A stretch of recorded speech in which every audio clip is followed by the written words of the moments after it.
Hello and welcome all of you on my YouTube channel Dr. MKG Transformation। आज के class में हम लोग बात करेंगे क्लास 11th के स्टूडेंट्स के बारे में और उनके सिलेबस के बारे में। जैसा कि मैंने आप सब से प्रॉमिस किया था कि 11th के वीडियो बहुत जल्द आपके सामने आ जाएंगे। तो आज से हम लोग एक नई कड़ी नए माध्यम से क्लास 11th के वीडियो को चैप्टर वाइज, यूनिट वाइज और टॉपिक वाइज लेके आपके सामने आ रहे हैं। उम्मीद करते हैं कि ये चैप्टर आपके लिए काफ़ी प्रभावी होगा और आप इससे अच्छी तरीके से सीखकर मैक्सिमम बेनिफिट प्राप्त करेंगे। तो हम शुरू करते हैं आज के क्लास में। 11th क्लास में एंट्री करने वाले स्टूडेंट्स के पहले चैप्टर के सबसे खास टॉपिक टैक्सोनॉमी के बारे में।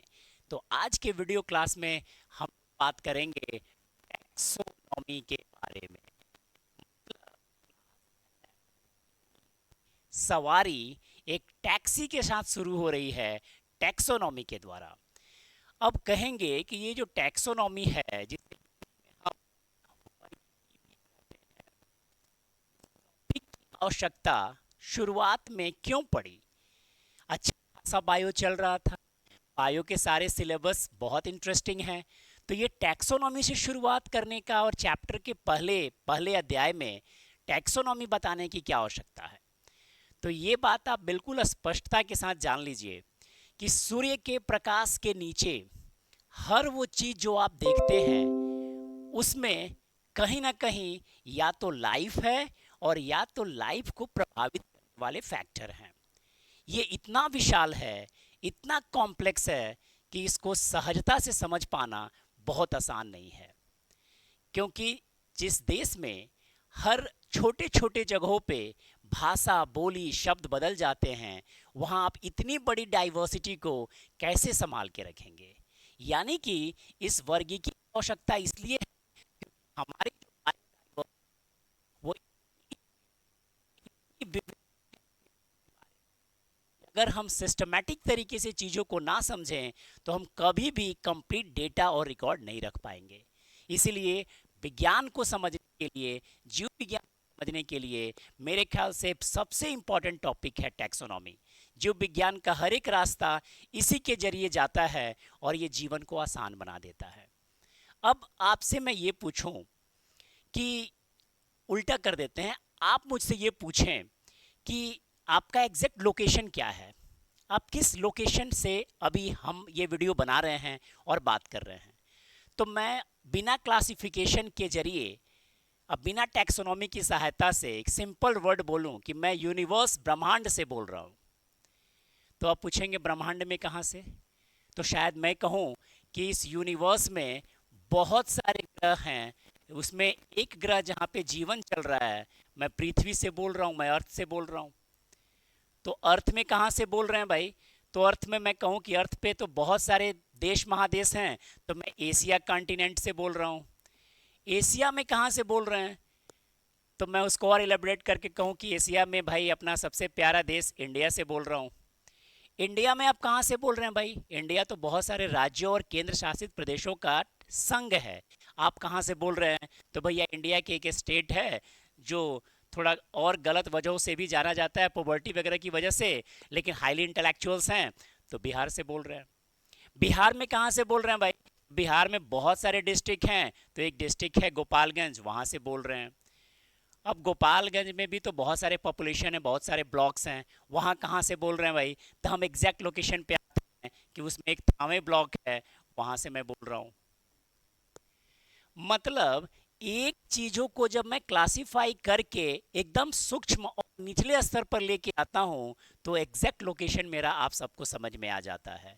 इसीलिए जीव विज्ञान की इस डाइवर्सिटी को समझने के लिए, इस कॉम्प्लेक्सिटी को समझने के लिए इसकी आवश्यकता पड़ी, जिसे हम लोग टैक्सोनॉमी कहते हैं।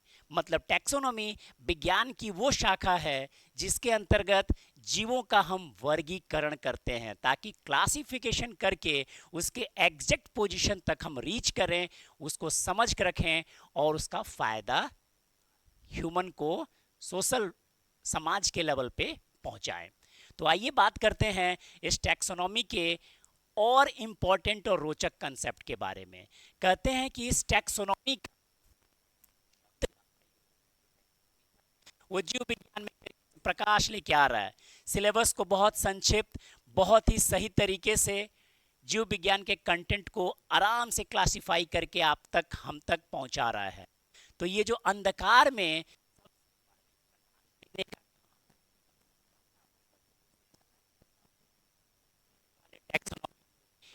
फाउंडर को हम लोग बोलते हैं कैंडोल।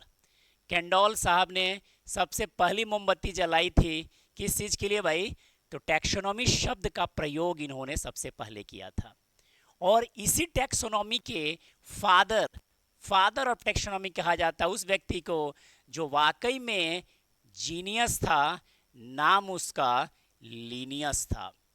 लीनियस साहब को हम लोग फादर ऑफ टैक्सोनॉमी कहते हैं, क्योंकि इन्होंने ही टैक्सोनॉमी के बारे में और इसके कंसेप्ट को हम तक, आप तक पहुंचाने का एक ईमानदार और बेहतरीन प्रयास किया था।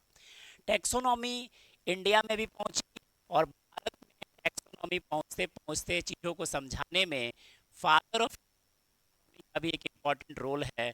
और वो रोल दिया जाता है क्योंकि भारत एक संतों का देश है, यहाँ संत बहुत सारे पाए जाते हैं। तो भारत में टैक्सोनॉमी लोग बहुत इंपॉर्टेंट है टैक्सोनॉमी से रिलेटेड। फर्स्ट कि टैक्सोनॉमी शब्द का प्रयोग सबसे पहले साहब ने किया था। टैक्सोनॉमी के फादर, फाउंडर सब कुछ लीनियस साहब कहलाते हैं और भारत में टैक्सोनॉमी के जनक सांता पाओ साहब कहलाते हैं। ये एक छोटा सा इंट्रोडक्टरी पॉइंट है टैक्सोनॉमी से संबंधित। अब आते हैं, हम लोग बात करते हैं कि ये जो टैक्सोनॉमी है इसका क्या है, किस टैक्सोनॉमी रिलाई करता है, बेस्ड है। तो हम लोग देखते हैं कि टैक्सोनॉमी में बेसिकली तीन चीज़ों के बारे में हम समझते हैं और वो ये है। पहला, करना विभिन्न कैरेक्टर्स और लक्षण के आधार पे जीव की पहचान करना। आइडेंटिफिकेशन मतलब पहचान करो कि वो कौन है, कैसा है, किस आधार पे है, क्या लक्षण है।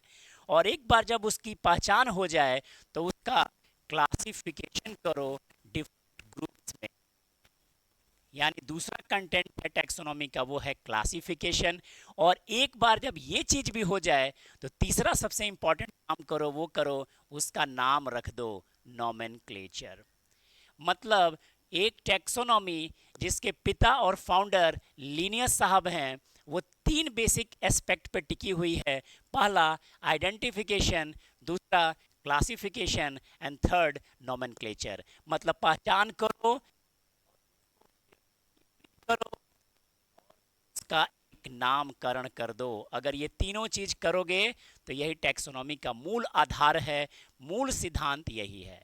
टैक्सोनॉमी का उद्देश्य यही है कि हमारे जो भी स्पीसीज हैं, जो भी ऑर्गेनिज्म हैं, उनके एग्जैक्ट लोकेशन और पोजीशन और समझ को हम विकसित करें। और उसी के लिए ये ब्रांच बना जिसे हम बोलते हैं टैक्सोनॉमी। अब सवाल ये आता है कि किसी जीव को हम किस आधार पे क्लासिफाई कर सकते हैं, वर्गीकृत कर सकते हैं। टैक्सोनॉमी का हमारा आधार क्या होगा? तो आइए देखते हैं different types of taxonomy. Taxonomy के क्या क्या टाइप्स या आधार हो सकते हैं। तो सबसे पहला, बायो में एक टर्म होता है जिसको हम लोग बोलते हैं मॉर्फोलॉजी बोलते हैं। हम बाहरी स्वरूप का अध्ययन करते हैं। जैसे आप मुझे अगर बाहर से ऐसे आपने देखा तो एक मॉर्फोलॉजिकल व्यू आपने विकसित की। तो मॉर्फोलॉजी का मतलब होता है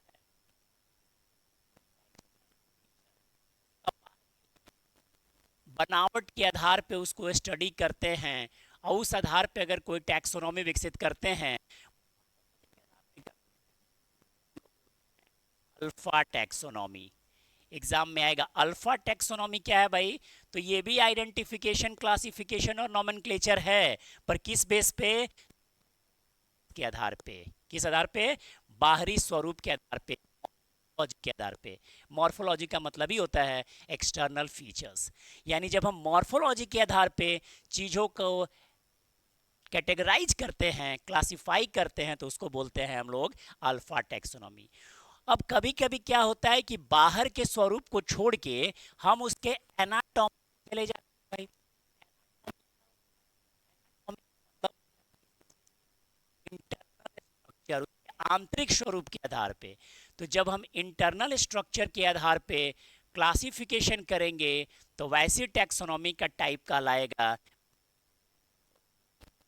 अल्फा टैक्सोनॉमी, मॉर्फोलॉजी पे बीटा टैक्सोनॉमी कहलाएगा एनाटॉमी पे। इंटरनल स्ट्रक्चर के आधार पे कैसे वो कंपोज्ड हुआ है, क्या उसका स्ट्रक्चर है, क्या उसकी एनाटॉमी है, उस आधार पे जब हम किसी चीज़ का क्लासिफिकेशन करते हैं तो वो कहलाता है बीटा टैक्सोनॉमी। उसी आधार पे और शॉर्ट यूनिसेलुलर है, मल्टी सेलुलर, इस आधार पे कैटेगरी का सेल है तो उसको हम लोग बोल देंगे सिंपली पे। अब बहुत सारे केमिकल से जीवों का बॉडी बना हुआ है, सकते हैं कीमोटैक्सोनॉमी, जो कि नाम से ही लग जा रहा है कि भाई केमिकल बेसिस के आधार पे चीज़ों का क्लासिफिकेशन हुआ है। अब कभी कभी क्या होता है इसके आधार पे चीज़ों का स्टडी करते हैं। तो न्यूक्लियस के लिए बायो में हम लोग वर्ड यूज करते हैं कैरियो। तो न्यूक्लियस के आधार पे जीव को आप दो भाग में बांटते हैं, कई बार मैंने ये बोला भी है, प्रोकैरियोटिक सेल और यूकैरियोटिक सेल में। तो न्यूक्लियस के आधार पे जब ऑर्गेनिज्म का क्लासिफिकेशन करेंगे दैट विल टैक्सोनॉमी। तो टैक्सोनॉमी के ऐसे कई अनगिनत आयाम हैं जिसके जरिए हम जीवों का वर्गीकरण करते हैं, उसका नोमेनक्लेचर करते हैं और उसकी पहचान भी करते हैं। अब कभी कभी क्या होता है कि पूर्वजों के विकास के क्रम का अध्ययन कर लेते हैं। वो ऑर्गेनिज्म के पूर्वज जो है वो किस तरीके के रहे हैं और किस तरीके से उनका जो है वो डेवलपमेंट हुआ है, कनेक्शन है, तो इवोल्यूशनरी हिस्ट्री के आधार पे करते हैं। तो हम लोग बोलते हैं क्लैडिस्टिक टैक्सोनॉमी, मतलब फाइलोजेनी के आधार पे ऑर्गेनिज्म के उसके इवोल्यूशनरी हिस्ट्री के आधार पे कि कैसे उसका जो है वो डेवलपमेंट हुआ है आधार पे, तो इसे हम लोग बोलते हैं क्लैडिस्टिक टैक्सोनॉमी। मतलब ऐसे कई अनगिनत टाइप के टैक्सोनॉमी बाबू हो सकते हैं। आपको जो बेसिक बात समझना है वो समझना है कि taxonomy is a branch of science that deals with the study of identification, classification and nomenclature. ये तीनों काम करिए, टैक्सोनॉमी की कहानी जो है वो आपके समझ में इजीली आ जाएगी। अब किस आधार पे कर रहे हैं, तो types of different type of taxonomy भी हो सकती है। अब आते हैं, एक चीज़ नया टर्म और आता है, मैं बिल्कुल वही बात कर रहा हूँ जो सिलेबस में है, मैं वही बात कर रहा हूँ जो कंफ्यूज भी कभी कभी करता है। तो पहला कंफ्यूजन यहाँ डेवलप होता है। अब बच्चों से अगर ये पूछ दिया जाए कि बेटा टैक्सोनॉमी और सिस्टमैटिक्स दोनों एक ही चीज़ है कि अलग अलग चीज़ है भाई, तो सिस्टमैटिक्स जो है ना बिल्कुल है। टैक्सोनॉमी में आप क्या करते थे, तो टैक्सोनॉमी में आइडेंटिफिकेशन करते हैं, ओके, और क्या करते हैं, तो क्लासिफिकेशन करते हैं, बिल्कुल, और क्या करते हैं, तो नोमेनक्लेचर करते हैं। तो ये तीनों चीज़ तो टैक्सोनॉमी वाला यहाँ पे भी है सिस्टमैटिक्स में, आइडेंटिफिकेशन, क्लासिफिकेशन और नोमेनक्लेचर। फिर दोनों में अंतर क्या है, तो अंतर ये है कि सिस्टमैटिक्स में हम एक नया चीज़ ऐड कर देते हैं, प्लस कर देते हैं, क्या, तो वो है इवोल्यूशनरी हिस्ट्री। ऑर्गेनिज्म के इवोल्यूशन के क्रम का हम लोग अध्ययन कर लेते हैं, तो इसी को हम लोग बोलते हैं इवोल्यूशनरी हिस्ट्री। कैसे इनका इतिहास रहा है, विकास का क्या इनका क्रम रहा है, इस आधार पे हम इसमें ऐड कर लेते हैं सिस्टमैटिक्स में।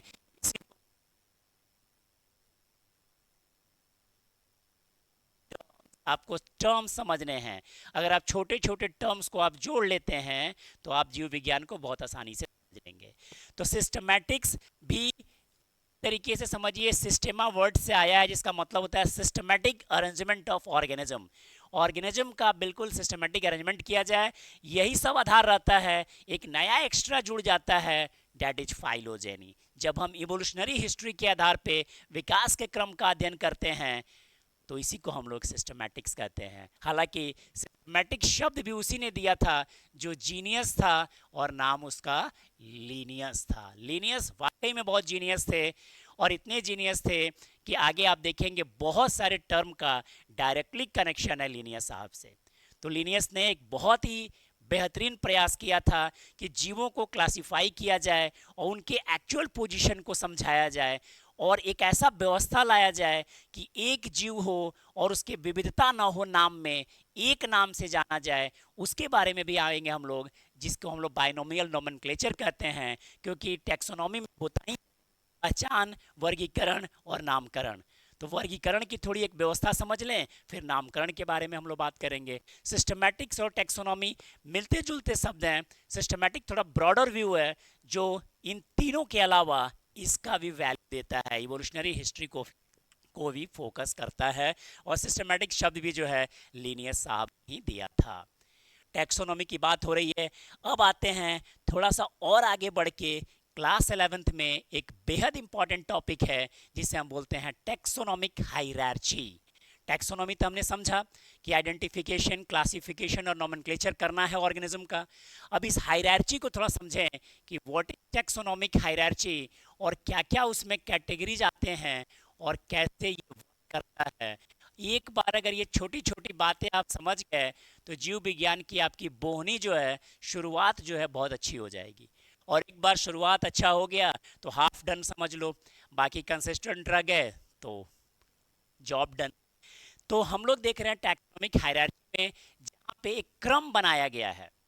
अब सोचो ना कि यहाँ पे अगर कोई एक एक्सीडेंट हो जाए तो आप क्या करोगे? चीफ मिनिस्टर बिहार को जाओगे क्या कंप्लेन करने डायरेक्ट? एक हायरार्ची बनी हुई है ना कि भाई आप लोकल लेवल पे वहाँ पे के पास जाएंगे, फिर वो उससे ऊपर लेवल का कोई होगा, फिर उससे कोई ऊपर लेवल का होगा, और फिर उससे ऊपर का होगा, और सबसे पुलिस में सबसे ऊपर डीजीपी का रोल होगा। तो एक हायरार्ची बनी हुई है हर व्यवस्था में। तो जीवों को समझने के लिए, उनके वर्गीकरण को समझने के लिए एक अच्छी व्यवस्था बनाई गई है। एक ऐसी व्यवस्था बनाई गई है जो डिसेंडिंग अरेंजमेंट में बहुत सारे टैक्सोनॉमिक कैटेगरीज को प्रदर्शित करता है। उसी को हम बोलते हैं टैक्सोनॉमिक हायरार्की। और आपको बेसिकली 7 हायरार्चिकल सिस्टम के बारे में जानना है। जैसे सप्ताह में 7 दिन होते हैं, वैसे 7 हायरार्ची होगी, जिसमें सबसे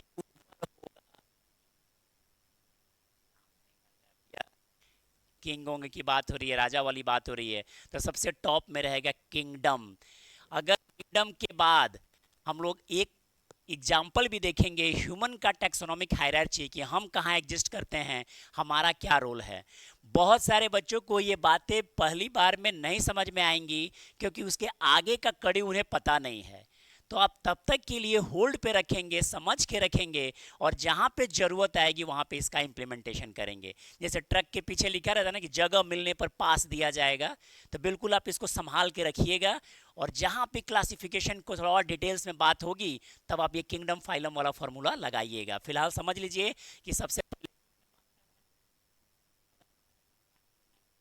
और एनिमल के केस में फाइलम का हम लोग यूज करेंगे, और अगर कोई प्लांट स्पीसीज है तो उसके जगह पे हम लोग ऑब्लिक डिवीजन दोनों रहेगा। जानवर हो तो फाइलम यूज करेंगे दूसरे नंबर पे, प्लांट्स हो तो डिवीजन यूज करेंगे। तो टॉप में किंगडम, किंगडम के बाद फाइलम या डिवीजन, क्लास के बाद रहेगा ऑर्डर, ऑर्डर के बाद रहेगा फैमिली, फैमिली के बाद रहेगा, फैमिली के बाद रहेगा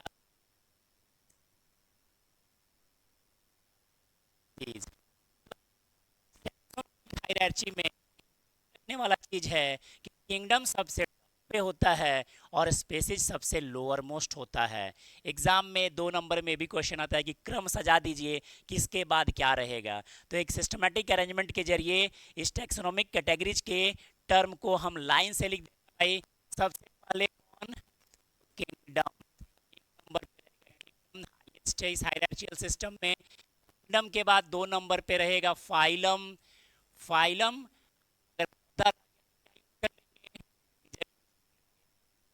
ही यूज करेंगे प्लांट होगा तो। उसके बाद क्लास तीसरे नंबर पे, चौथे नंबर पे ऑर्डर, ऑर्डर के बाद फैमिली, फैमिली के बाद जीनस, और जीनस के बाद स्पेसीज। मतलब एक टैक्सोनॉमिक कैटेगरीज की हायरार्ची की ये व्यवस्था है। अगर आपसे ये पूछा जाए कि एक मनुष्य की हायरार्ची बनाइए कि मनुष्य इसमें कहाँ एग्जिस्ट करता है, तो रटने के तौर पे आप इसको अभी समझिएगा। बाद में आप दो चार ऑर्गेनिज्म का जैसे ये व्याख्या करिएगा, आप सबको आसानी से समझ पाइएगा कौन किस तरीके से वर्क करता है। जैसे हम लोग का किंगडम, हम लोग जानवर हैं तो हमारे किंगडम हो गए एनिमेलिया।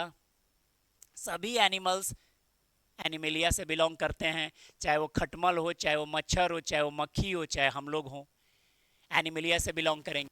अगर आम का पेड़ होता तो एनिमल के जगह पे उनके लिए किंगडम प्लानिटी का यूज हम लोग करते हैं। अब ये किंगडम क्या है, ये 9वीं क्लास में किंगडम फाइलम आप समझे होंगे। नहीं समझे होंगे तो जीरो से आपको समझाएंगे, बिल्कुल बस बने रहिए, समझिए चीज़ों को, कॉपी पेन के साथ रहिए, बार बार चीज़ों को एक्सप्लेन करिए ऑटोमेटिकली, और बहुत आसानी से आप बातों को समझ पाएंगे। तो सबसे पहले हम लोग बात करते हैं किंगडम एनिमेलिया की। अब हम जानवर हैं तो सिंपल है, हम लोग जानवर हैं तो हम लोग का फाइलम होगा कि डिवीजन होगा, तो फाइलम होगा। फाइलम के हम लोग ऑर्गेनिज्म हैं तो हम लोग हैं भैया कॉर्डेटा फाइलम के जीव हैं। अब अभी के लिए तो बिल्कुल कुछ नहीं कहेंगे कॉर्डेटा का मतलब क्या होता है, क्योंकि आप कंफ्यूज कर जाएंगे। बस समझिए हड्डी उड्डी वाले जीव हैं, कॉर्डेटा में आते हैं। कॉर्डेटा के बाद अगर मान लीजिए कि हम और भैंस दोनों एक जगह रहते, या हम और बकरा दोनों एक जगह रहते, और आपस में लड़ते कि बताओ तुम कौन, तो वो बोलता है एनिमेलिया, तो हम भी बोलते हैं एनिमेलिया, बोलते ना। फिर बोलता तुम्हारा फाइलम, तो वो बोलता कॉर्डेटा, हम वो बोलते कॉर्डेटा। फिर बोलता क्लास बताओ, तो हम बोलते मैमेलिया, वो भी बोलेगा मैमेलिया। तो क्या हम लोग एक ही हो जाएंगे? नहीं ना होंगे। एक लेवल होगा जहाँ पे वो अलग हो जाएगा, हम अलग हो जाएंगे, और जैसे ही वो लेवल विकसित हो जाएगा टेक्सोनॉमी का उद्देश्य पूरा हो जाएगा। Taxonomy is all about identification, classification and nomenclature of organism. जीवों को पहचानिए, उसको वर्गीकृत करिए और उसको एक नाम दीजिए जो यूनिवर्सल हो, और जिस वजह से उसकी आइडेंटिटी में किसी भी तरह की कोई कंफ्यूजन ना हो। यही उद्देश्य था लिनियस साहब का टेक्सोनॉमी को बिल्ड करने के लिए। तो ऑर्डर आ जाते हैं, प्राइमेटा ग्रुप के हैं तो हमारा ऑर्डर हो जाएगा प्राइमेट्स। हमारी फैमिली हो जाएगी होमो। अब कहिएगा सर ये कैसे पता चला कि होमिनिड? तो भाई जितने भी इस तरीके के हमारे जैसे स्पेसीज हैं, हायर स्पेसीज हैं, उनका इसी तरीके से क्लासिफिकेशन, इनफैक्ट छोटों वालों का भी क्लासिफिकेशन है। जब हम लोग फाइलम क्लास के कैरेक्टर पे जाएंगे तो आपको चीज़ें ऑटोमेटिकली समझ में आएंगी। ये इसका कोई फॉर्मूला नहीं है। क्लियर? तो आप बस ये समझ लीजिए कि ऐसा कुछ नाम से या ऐसे किसी क्लास से या ऐसे किसी ऑर्डर से आप बिलोंग करते हैं, और जैसे जैसे आप 2 4 5 स्पेसीज के बारे में देखेंगे आपको इजीली समझ में आ जाएगा कि अच्छा क्लासिफिकेशन इस आधार पे हुआ है। तो फिलहाल तो यही समझना है कि हम लोगों का जीनस है होमो सैपियंस। लिखने का क्या खेल है? फिलहाल ये हमारा टैक्सोनॉमिक हायरार्ची है।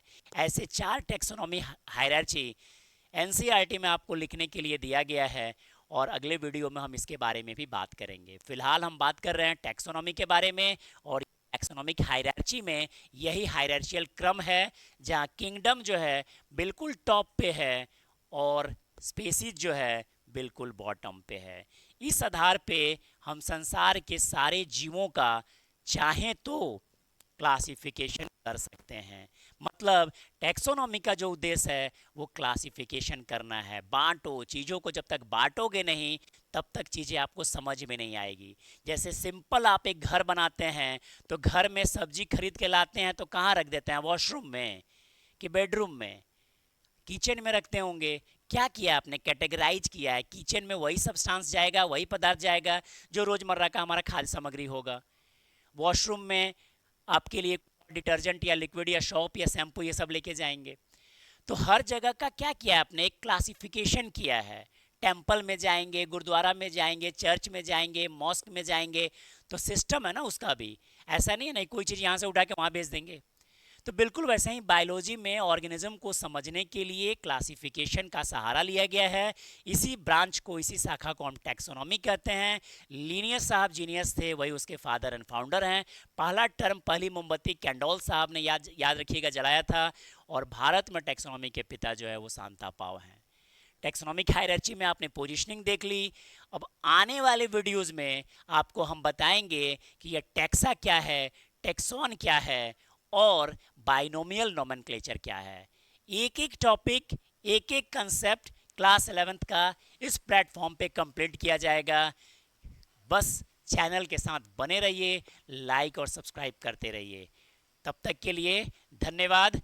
और क्लास 10th और 12th के वीडियोज भी अगले एपिसोड से डेवलप होने शुरू हो जाएंगे। Thank you for watching. Thank you very much.